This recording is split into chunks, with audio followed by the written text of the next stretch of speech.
There's tension brewing, there's tension cooking, there's tension which is boiling hot between the Afro-Caribbeans and people of the black descent or the colored people in America.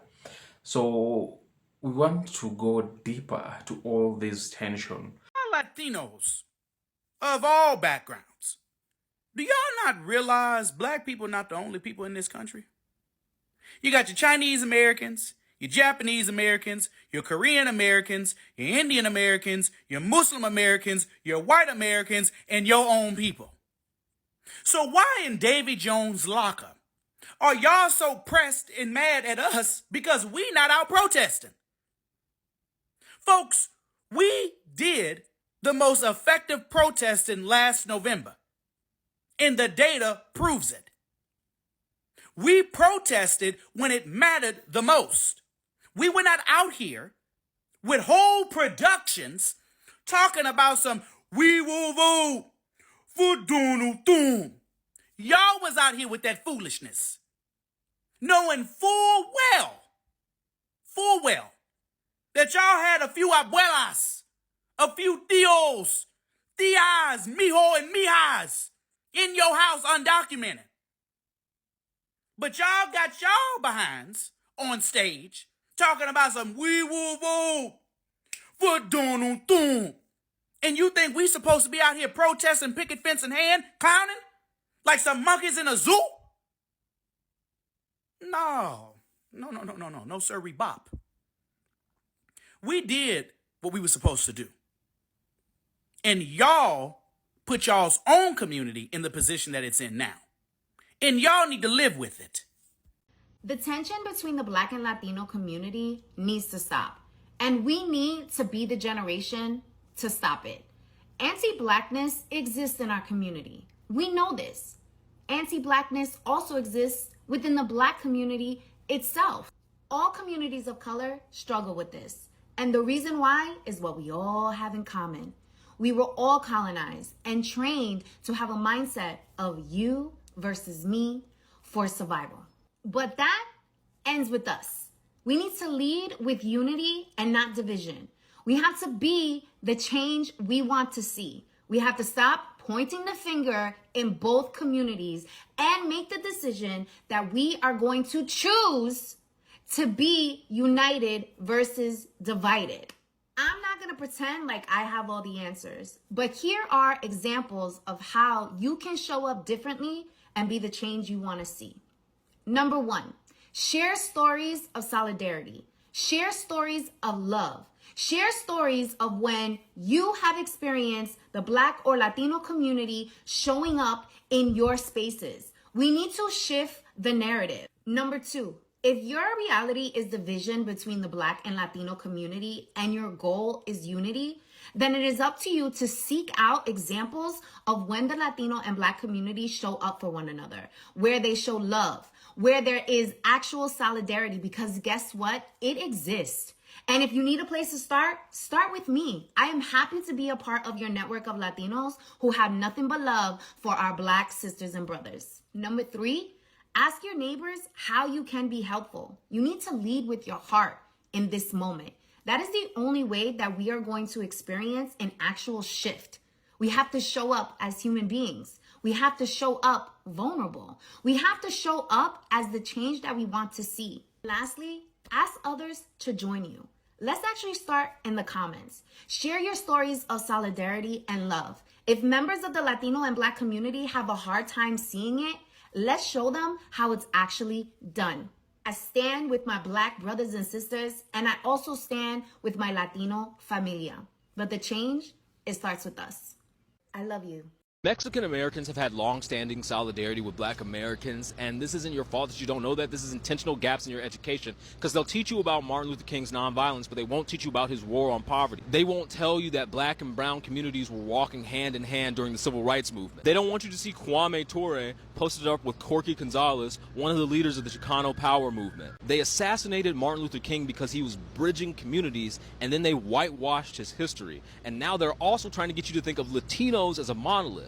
The Cubans who enslaved other Cubans and the Cubans who were enslaved are not the same demographic of people. Some of the people who come over here are the oppressors in their country.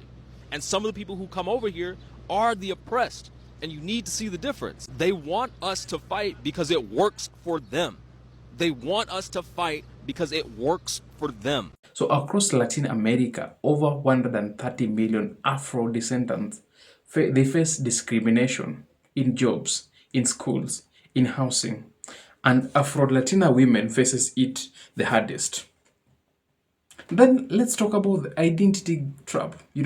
So imagine in the US, many of the Afro-Latinos folks get stuck in cultural traps. They are not black enough for African Americans because of the accent or different traditions, and not Latino enough in Latino spaces, which often highlight light-skinned celebrities and politicians. So you remember the case of like a person like the Cardi B who identified herself as Afro-Caribbeans. So one person X said perfectly, Latinos, let's be real, so many of you are not the good allies. Black people, including Afro-Latinos, have every right to be pissed off about this whole issue. But that's not quite the feeling, not fully, that is fully accepted everywhere. It's where now the resentments grow. Imagine here where things get messier. So in the US, the Afro-Latinos people make up almost quarter of all Hispanics. And as a Latino population grow in black neighborhood, some black residents feel pushed out. Then even pushed out from the jobs, from the culture, and from the community races. Now imagine social media reflects it. Threads calling out anti-blackness, arguments over who is authentically black or Latino, and even fights over immigration and policies. And speaking of immigration, Afro-Latinos faces the double burden, racism, xenophobia, undocumented black immigrants, imagine, get detained and deported more often. And their stories rarely make to the headlines. But I like how the Americans, introduce the music festivals. So we have seen cases where Afro-Colombian families followed every rule only to be deported after 20 years in the USA. Meanwhile, in Latin American, anti-black biasness or the bias still run deep in the society. In the Dominican Republic, anti-Haitian or Haitian racism is rampant. And in Colombia, the Negro few, meaning ugly black, is still used as insult. So even online, we see diaspora beef. The Caribbeans versus the African American, the Afro-immigrant versus the foundational black. All of it is distracting, from the bigger picture. The Latinidad is cancelled movement. Let's talk about the Latinidad as a cancelled movement. Now, there's a growing movement saying Latinidad is cancelled. Why? Because the idea of unity often hides anti-blackness and indigenous erasure. It tells Afro-Latin or Afro-Latinos people to stay quiet for the sake of togetherness, even when they are being marginalized. One activist said it best: the myth of racism in Latin America is deadly and deeper than we think. Imagine this racism hides in violence. No, this racism hides in history. And it keeps really change from happening. So now the tough question is, who is to be blamed? So who is to be blamed here? Let's keep it real. The biggest culprit is colonialism, the system that ranked people by culture. rewarded the whiteness and punished the blackness. Those systems never truly died. Then there's internalized self-hate. So Afro-Latinx people, passing a non-black, Afro-Latino people passing as non-black to avoid discrimination. Anti-tribalism, the Black Americans, the Caribbeans, the Africans, and the Afro-Latinos all sometimes turn on each other. Latinos have never needed Black Americans to force their racial biases on us. We have our own. We have been anti-Black all by ourselves. Latinos have been colorists all by themselves. Latinos have been racist all by themselves, way before they come to America, way before they ever have contact with Black Americans. You know what the difference is? Normalized forms of racism, colorism, and anti-Blackness. What's normal amongst people in our culture, what's hush-hush, what's swept under the rug or not dealt with or just accepted, doesn't fly with Black Americans. And you just don't like the fact that a Black American will call you out on it. Because it's not normal. And it shouldn't be accepted. And it shouldn't be okay. So when you have people in your own community letting you know that they've been hurt or traumatized or discriminated by people in our own community, family members even, you need to listen. You need to listen instead of deflecting. Because this comment right here is a total and complete cop-out. It's straight up deflection. And it is a bold-faced lie. Our racial biases, they start back home. They start in our own countries, in our own islands. We just bring it here with us. You just don't like the boldness of how Black Americans deal with racism. Normalized anti-Blackness is not a value. Normalized colorism is not a value. Sweeping things under the rug and not talking about them, that's not a cultural value. It's not. Yet it's something that you seek to covet and put above Black Americans. You need to stop pitting Latinos against Black Americans and recognize that the root cause of all of the issues we have across all of our communities is white supremacy. Recognize how white supremacy has operated in your own life and how it has afforded you white privilege as a white presenting Latino and given you a life experience that more Black presenting Latinos cannot identify with. And stop propagating the lie and the myth that we don't care about race and there's no racism amongst us. Because if that were the case, we would not be having this discussion. I was talking about the last video that this divide. So guys, for first, if you have not watched the first video, kindly visit and check it first. No. So we were talking about the divide between the Caribbeans, the Afro-Caribbeans, the Black Americans, the Africans in diaspora, So we are the reasons, or we are the cause of the divide. There's one FBA actually who posted or who commented that they hate, the diaspora and Black because, okay, he just had his own reason. Do you hate the Afro-Caribbeans?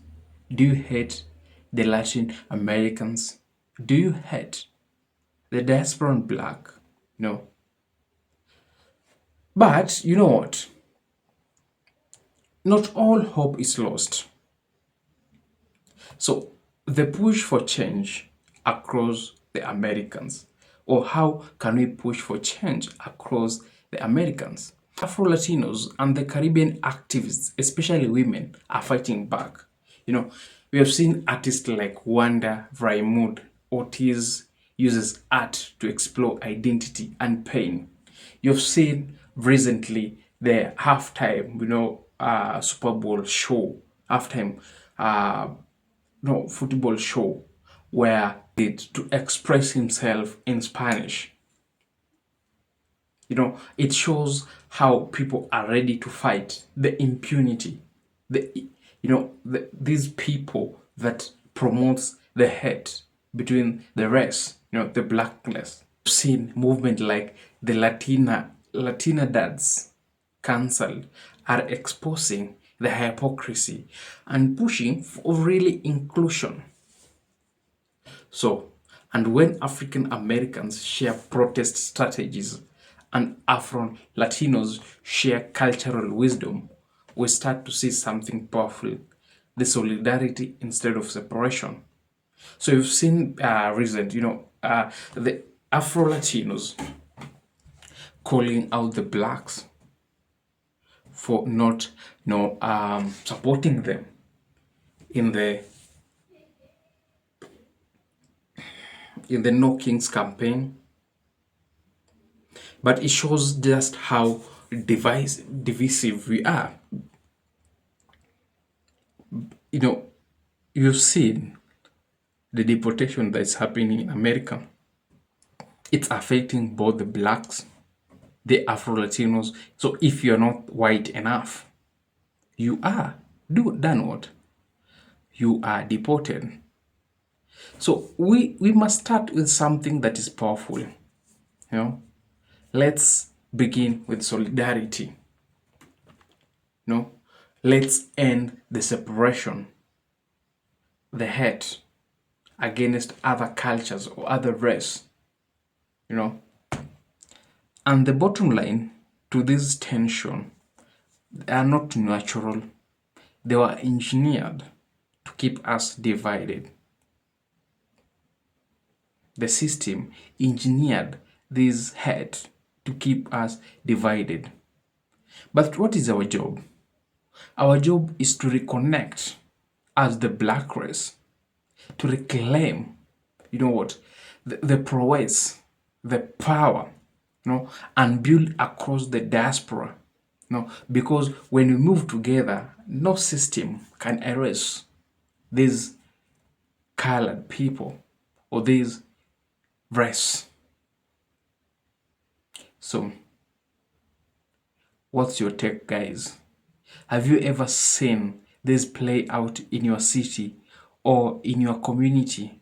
Have you ever seen the division, the hate play out in your community or the city? Drop your thoughts in the comment section. Let's keep this conversation going. And guys, don't forget to like, share, and subscribe for more deep dives like this. So stay linked, stay tuned, and remember, the diaspora's strength is in the mix, not the myth. United as colored people, we stand, but the hate, the division, it's where now we lose it. So I'm leaving you for this question. Have you ever experienced the hate?